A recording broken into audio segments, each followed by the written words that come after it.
और पश्चिमी मेदिनीपुर शालबनी एक समय माओवादी आंदोलन के कारण दुर्गा पूजा मानो बंद सी हो गई थी, लेकिन हिंसा के अतीत को बुलाकर अब शालबनी प्रखंड की पीराकाटा बाजार दुर्गोत्सव समिति इस बार दुर्गा पूजा बड़े ही धूमधाम से मना रहे हैं। मूलतः आयोजक अपने मंडप के माध्यम से नारी शक्ति और ऑपरेशन सिंदूर में महिलाओं की भूमिकाओं को उजागर किए, तो इस बार उनके मंडप का उद्घाटन मुख्यमंत्री ममता बनर्जी ने वर्चुअली किया।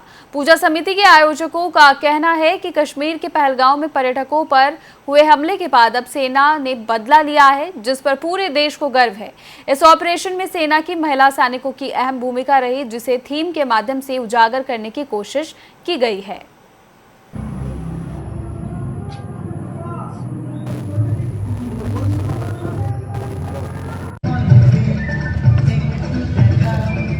দাদা, আপনাদের পুজোর থিম কি রয়েছে এবার? কি ভাবনা থেকে একটু আসুন। আমাদের পুজোর থিম রয়েছে, ভাবনা হচ্ছে নারী শক্তিকে আমরা বড় করে দেখিয়েছি, দেশ রক্ষায় ভারতীয় নারী শক্তির ভূমিকাটা আমরা দেখেছি।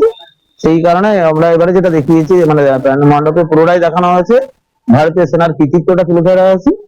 যেমন দেবী দুর্গা অসুর নিধন করে দেবকুলকে রক্ষা করছে, সেরকম ভারতীয় এই দুই মহিলা, যাদের কথা নিশ্চয়ই জানেন, খবরে আমাদের ছিল, ভূমিকা সিং আর রেশমিয়া কুরেশি, যাদেরকে খবরের পাতাতে আমরা সবসময় দেখেছি 2025 যে ভারত পাকিস্তানের লড়াই হয়েছিল।